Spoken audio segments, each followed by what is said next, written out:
managing my own so far on this race. But I did want to, again, especially acknowledge a couple of people too. We also have with us this evening from the Montclair Democratic Party, the Vice Chair, Tanya Petit. Tanya,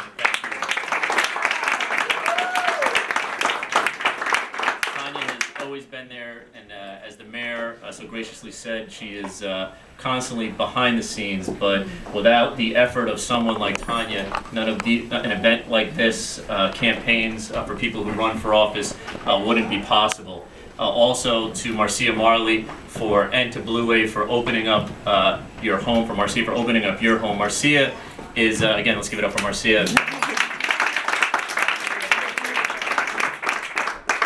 Marcia is someone who I have come to know over the years now, and I consider to be a very good friend. And she's been very... Right back at you. Thank you, thank you. I deeply appreciate that, and I'm humbled for that support.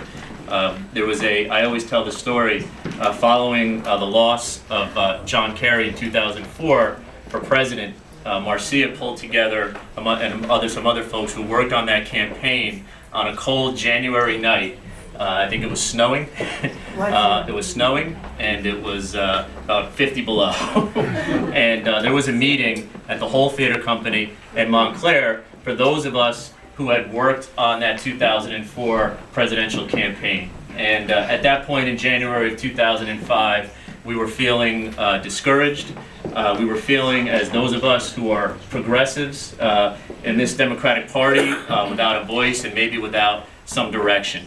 And that evening, there was probably, close to 300 people in that room who came together on that night. And Marcia uplifted the spirits of everyone in that room to make us believe that, you know what, we can do this. It's a loss, but we can regroup. All of our efforts were not for naught, and and we are going to continue to fight. And she has done that ever since, which is now the premier, I call it the premier grassroots organization, not just in this state, but in this country, in Blue Wave, New Jersey, and I think you're to be commended for that.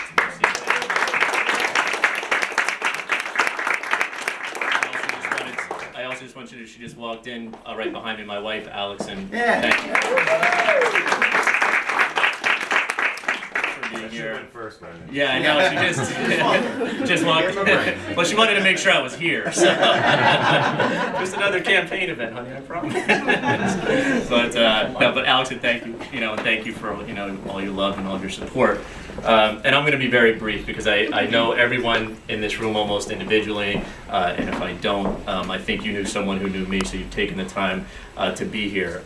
I've said it all along this campaign trail. This race for 5th District Freeholder is about some parochial county issues, and I'll tell you what they are. First and foremost, in the 5th Freeholder District across Montclair, Bloomfield, Belleville, Glenridge, and Nutley, those are the 5 towns that are in the 5th Freeholder District. We currently don't have any representation for this area at the Hall of Records in Newark at the county level. So first and foremost, I think I bring the experience, having worked at every level of government, to do this job well at the county level. Why is that important?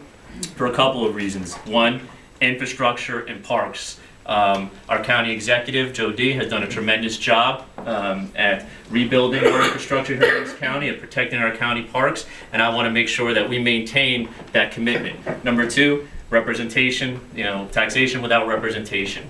We need to have someone there to make sure that we're looking at the county in an effective way to make sure that we feel that the county is spending our taxes and our property tax, wisely. I'm a property taxpayer here in this community. I probably share everyone's concern about the cost of living. I'm the product of a middle-class background. I'm a graduate of the public schools here in Montclair of Seton Hall University, and I'm a I call myself a middle-class kid who had a great experience of growing up in Montclair.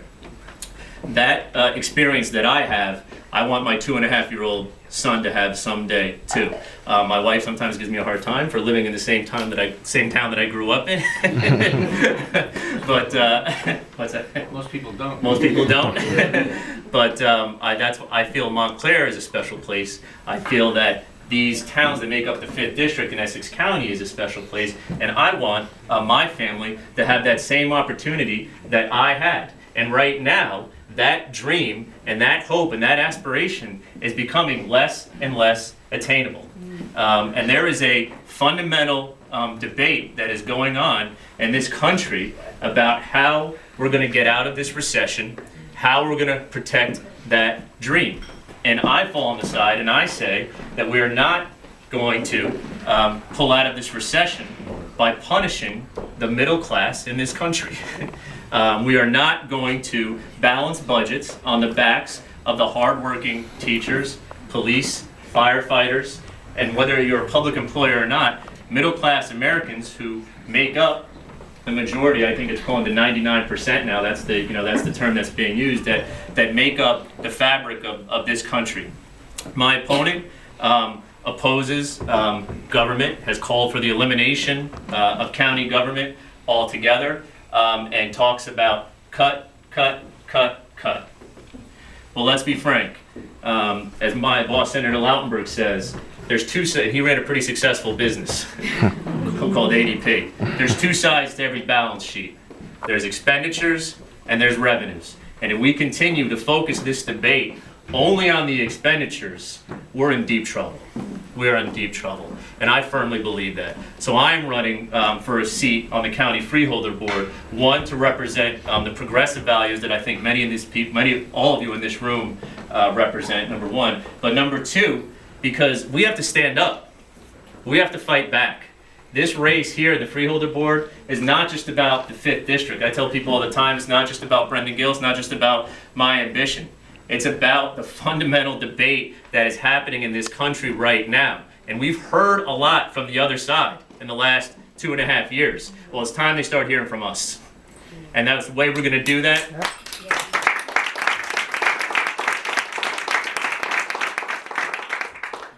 The way I think the best we can do that, and the way I thought I could best do that, is to put my money where my mouth is and run for office. We need good people, and I think I've got the experience. I think I have the knowledge. I know I have the support, again, and I'm humbled by it.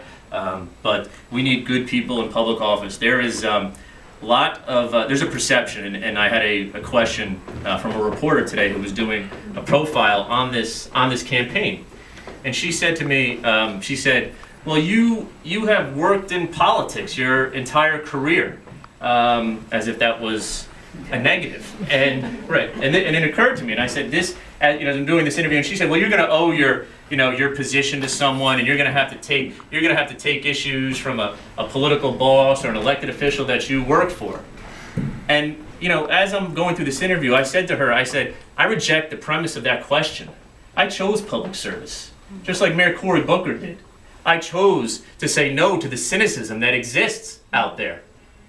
Because we have to change that perception that exists with people who choose to be in public life. Now listen, some people have abused it. They've abused their power, they've abused their office. But the minute we just accept the fact that if you chose to be in public service, if you chose to do something somehow as a teacher, or a policeman, or a public profession, that it's somehow you're not as qualified, or you don't know as much, or you don't have anything to contribute, well, we're all in big trouble. So I reject that, and I'm going to run for office to prove that that's wrong. I'm going to show that experience has been valuable, that it's been knowledgeable, and I'm going to put it to work for the voters of the 5th Freeholder District. So thank you, everyone, for being here this evening. I'm truly, again, humbled by the support. Know that you can count on me going forward, and I look forward to seeing and chatting with everyone tonight. Thank you.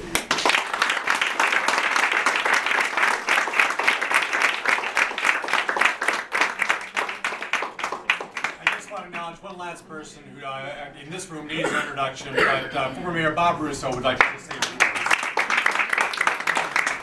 I'm here tonight to represent my union, AFT New Jersey, which is 30,000 strong in New Jersey, not just teachers, but all the folks who work in the education field from elementary to college.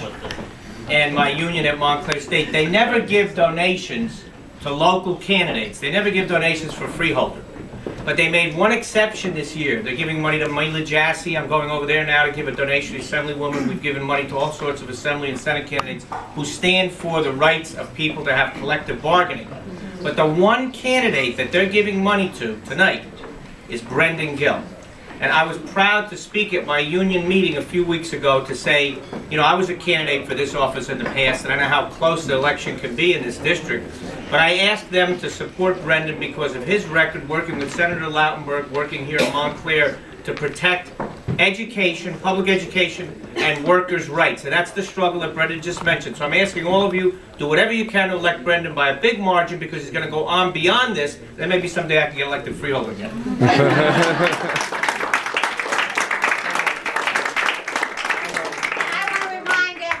Don't forget to vote.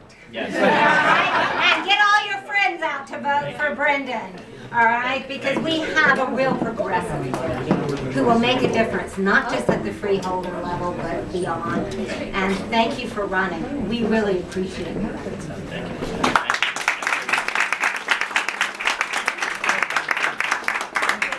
And we make cookies. We make chocolate chip cookies back there.